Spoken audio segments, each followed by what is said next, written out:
Vamos a interpretar lo que está ocurriendo en los mercados financieros en pleno fragor de la publicación de resultados empresariales que están siendo espectaculares en la mayor medida de lo que vamos viendo, y las expectativas siguen muy altas, pero al tiempo tenemos un aumento, una escalada de la tensión bélica en Oriente Medio, con la 9ª noche consecutiva de ataques de Estados Unidos sobre posiciones de Irán y las respuestas de Irán sobre los intereses de Estados Unidos en los países del entorno.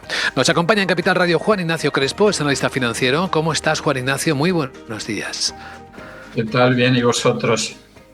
Pues bien, con poco sueño, como dicen muchos, ¿verdad? Después de disfrutar del triunfo de la selección española, y con cierta preocupación por ver que el petróleo, como la tensión en Oriente Medio, sigue escalando, ¿eh? Ya tenemos el Brent por encima de $90 otra vez. Sí, bueno, es un poco la evolución típica de los conflictos en Oriente Medio. Quien siga mi newsletter, pues habrá ido viendo que estaba previsto que la fase aguda de la crisis del petróleo se terminara a mediados de mayo, se terminó un poquito antes, a principios de mayo, y habría un periodo tranquilo con precios a la baja y luego un repunte hasta estos $90 exactamente, pero que como la cosa parece que empeora, pues podía extenderse todavía hasta los $103 por barril de Brent. Yo no creo que vaya la cosa mucho más allá. En realidad es, como decía, pues el comportamiento estándar de las crisis del petróleo y sobre todo de la de 1990, que por ahora es a la que más se está pareciendo lo sucedido con el ataque, desde el ataque inicial de Estados Unidos e Israel a Irán. Con esa perspectiva que nos da la experiencia, Juan Ignacio, conectemos esta subida del precio del petróleo, la escalada de tensiones en el Oriente Próximo, con las bolsas sostenidas, resultados empresariales, expectativas que siguen muy altas. ¿De momento aguantan las bolsas? A ver, aguantan y mi idea es que aguantaran hasta principios del otoño, vamos, finales del verano, principios del otoño, pero hay síntomas inquietantes, por ejemplo, que el índice tecnológico Nasdaq 100 desde el 3 de junio haya perdido casi un 7%. No ha ocurrido lo mismo con el Standard & Poor's, que apenas cae un 2%, o con algún otro índice como el Russell 2000, que ha tenido una subida descomunal, aunque también empieza a flojear. Pero de fondo hay algo que he estado señalando en la newsletter en los últimos días, que me hace pensar que la Reserva Federal en Estados Unidos está al borde del pánico. Esto además no veo que lo haya señalado prácticamente nadie, es decir, yo no he leído a nadie que esté señalando esto, igual son imaginaciones mías, pero veo la Reserva Federal muy nerviosa inyectando liquidez extra a diario desde hace 3 días, es decir, los 3 últimos días de la semana pasada, miércoles, jueves y viernes, ha estado inyectando liquidez por esa vía extraordinaria que es convocar una subasta para comprar letras del Tesoro y a cambio, pues eso, suministrar liquidez al sistema.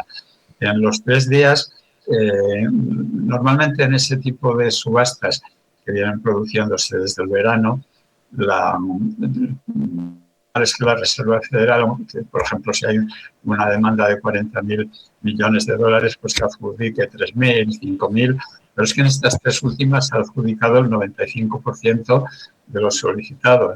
Son cantidades superiores a 30, 35.000 millones de dólares, y suministrar el 95% quiere decir que está aceptando un volumen excepcionalmente alto para lo que suele ser. Eso se combina con que el repo inverso, que ha llegado a acumular cantidades ingentes de 2 billones de dólares, es decir, 2,3 trillones de dólares, pues ahora mismo ya solo acumula 100 millones de dólares. Quiere decir que el exceso de liquidez que había en los mercados ha desaparecido completamente. Creo que esa es la preocupación de la Reserva Federal y por eso está inyectando esas cantidades, por la desaparición de liquidez del mercado. Eso es la parte negativa. La positiva, la que ha señalado, ¿no?, de los beneficios empresariales extraordinarios, pero a la vez hay algo inquietante, que es que los spreads, o el coste de asegurar el riesgo de crédito, en el caso de la inteligencia artificial se está disparando, y en el caso de las empresas más normalitas, triple B más o triple B menos, pues está conteniéndose, ¿no? Conteniéndose, pero tendiendo a subir después de haber bajado tras los primeros choques en Irán. Y sabemos, y tú y yo lo hemos vivido al inicio de la crisis financiera, que esa subida de los spreads era un síntoma de alarma brutal. Te recuerdo finales de julio del 2017 cuando hablamos de este mismo tema. Sí, podría ser una especie de canario en la mina, como se suele decir en el argot. Por cierto, no sé si el micrófono de Juan Ignacio Crespo se está medio tapando porque en algún momento casi perdíamos la señal. Por favor, comprueba, Juan Ignacio, que está libre. Y vamos a profundizar un poco más en estas alertas tempranas que podrían ser estas subastas de liquidez, efectivamente, con casi todo el dinero adjudicado de la Reserva Federal. Esto significa que podríamos, como el mercado temía, estar llegando a ese momento en el que entre las salidas a bolsa que han absorbido tanto dinero, la de SpaceX, las que vienen y las emisiones de deuda, sobre todo de las grandes empresas tecnológicas, hasta aquí estamos llegando y que probablemente eso pueda ser lo que dé la vuelta al mercado. Sí, yo pensaba que tendríamos que esperar hasta el mes de septiembre, ¿no? Pero parece que se está anticipando. Vamos, los mercados en cualquier caso pues son muy, muy engañosos. Para mí el síntoma más importante de alerta es esa inquietud de la Reserva Federal que no se ha traducido en declaraciones, tampoco en grandes comentarios en la prensa financiera, pero que suena totalmente extraordinario y como si ellos estuvieran muy alarmados. Sin embargo, no hay alarma en que suba el tipo de interés del mercado interbancario, ¿no? Que se mantiene en 3,62, 3,63, es decir, prácticamente en la línea con la normalidad. Se ha notado un poquito más en otro tipo de interés propio del mercado americano, que es cuando se pide dinero en el interbancario, pero con garantía de deuda pública, ¿no? En el interbancario normal no hay que presentar garantías, pero hay otro tipo de interbancario que sí las exige y ahí sí se ha notado una subida del tipo de interés del día a día. Bueno, vamos a verlo. Mi idea, yo la manifestada en la newsletter que he enviado a las 7 de la mañana, es que sí, que estamos que los síntomas son todos de final de ciclo. Y esas notas musicales nos hacen intuir que la siguiente canción podría ser una bajada de tipo de interés, por lo tanto, en Estados Unidos, para animar un poco el mercado. Sí, si la alarma continúa, la Reserva Federal, desde luego, intentará poner la venda antes de la herida, ¿no? Pero todavía está tanteando, pero esos tanteos son en realidad muy, muy alarmantes. Y luego tenemos lo típico de todos los años y de todos los días, ¿no? Metales preciosos cuya acumulación de rentabilidad en el año pues es negativa, desde el crack que tuvieron el 28 de enero. Eso ni se sabe cómo interpretarlo porque todo lo que sea dar vueltas en torno a porque sube o baja el precio de los metales preciosos se ha revelado que son falacias y hablar por hablar. Y tenemos un dólar que mi idea es que va a seguir muy, muy fuerte a partir de aquí. Y en particular, ¿efectos sobre las bolsas europeas y sobre la española?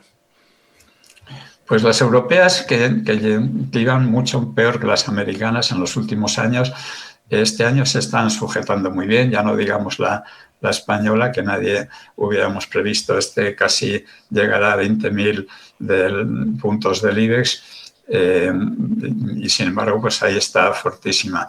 Es más, la volatilidad que se produce en las bolsas asiáticas con esas subidas de los índices japoneses, de Nikkei 225 o el Kospi o el Topix, y en Corea del Sur con esas subidas de 10% un día en el Kospi, en la bolsa de Seúl, y al día siguiente una bajada de 8% o del 10%, todo eso a las bolsas europeas parece que las ha dejado completamente tranquilas. Pero vamos, si se produce lo que estaba comentando, un retroceso en las bolsas americanas, que no tendría por qué ser muy importante a corto plazo. Estaba pensando entre un 10 y un 15% para el Nasdaq 100 y de eso ya se ha hecho un recorrido del 7% de caída. pues las bolsas europeas tendría que ser muy catastrófico en Estados Unidos para que se vieran afectadas singularmente. La visión de Juan Ignacio Crespo, analista financiero en Capital Radio. Gracias por compartirla, Juan Ignacio, que el día vaya lo mejor posible, la semana también. Igualmente, gracias.